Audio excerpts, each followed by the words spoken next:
गांव के किनारे एक छोटा सा खेत था जहां रामू किसान अपने बैल मोती के साथ रहता था। मोती सिर्फ बैल नहीं था बल्कि रामू का सबसे अच्छा दोस्त भी था। रामू उससे बातें करता, उसके लिए ताजी घास लाता और मोती भी अपने मालिक की हर बात समझता था। जंगल की लकड़ी लाने की जिम्मेदारी। सर्दियों का मौसम था और खेत में काम थोड़ा कम था। रामू को अपने घर और चूल्हे के लिए लकड़ी लानी थी। गांव के पास ही एक घना जंगल था जहां से किसान और गांव वाले जलाने की लकड़ी लाया करते थे। मगर बेटा, मेरी बात सुनो। अब सुबह हो गई है, पूरे गांव में लकड़ी भी नहीं है। गौतम, मालूम है पूरे गांव के लोग लकड़ी के लिए परेशान हैं, लेकिन जंगल में कोई नहीं जाता। आपको तो जंगल में जाना पड़ेगा।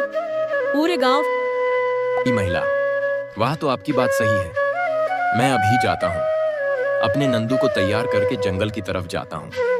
वैसे भी सर्दी की वजह से मेरा खेत में काम नहीं। मुझे मालूम है गांव में जितने लोग रहते हैं सब हमारे घर से निकलते ही हंसी उड़ाते हैं। इसीलिए मैं अब जा रहा हूँ जंगल की तरफ, अपने नंदू को भी साथ लेकर। गांव वालों को कह देना कि वह जंगल से ये काम आसान नहीं था। जंगल दूर था, रास्ते में कई मुश्किलें थीं और जंगली जानवरों का भी खतरा बना रहता था। फिर भी रामू ने तय किया कि वह अपने भरोसेमंद बैल मोती के साथ जाएगा और लकड़ी लेकर आएगा। सुबह रामू ने अपनी कुल्हाड़ी उठाई, बैलगाड़ी तैयार की और मोती को जोड़कर जंगल की ओर चल पड़ा।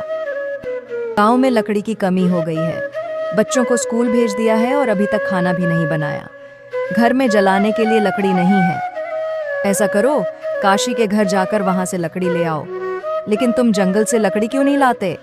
काशीपुर के जंगल से सूखी लकड़ी मिल सकती। तो आपकी बात सही है। जंगल में बहुत खतरनाक जानवर रहते हैं, इसलिए मैं जंगल नहीं जाता।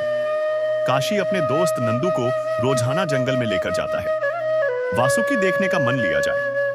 गांव के लोग काशी के घर से सूखी लकड़ी उठाते हैं। मैं भी काशी के घर जाता हूँ, उसके घर से सूखी लकड़ी लेकर वापस आ जाता हूँ।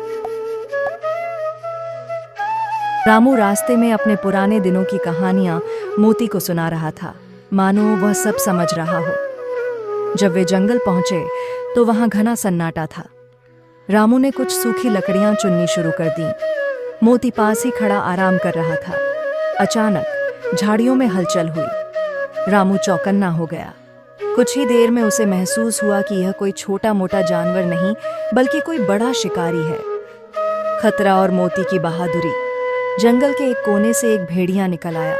उसकी आंखें चमक रही थीं और वह धीरे धीरे रामू की ओर बढ़ रहा था। रामू के हाथ से कुल्हाड़ी छूटते छूटते बची। वह सोच ही रहा था कि क्या करे, तभी मोती ने जोर से हुंकार भरी। उसके पैरों की ठोकरों से जमीन हिलने लगी। मोती ने तेजी से भेड़िए की तरफ दौड़ लगाई।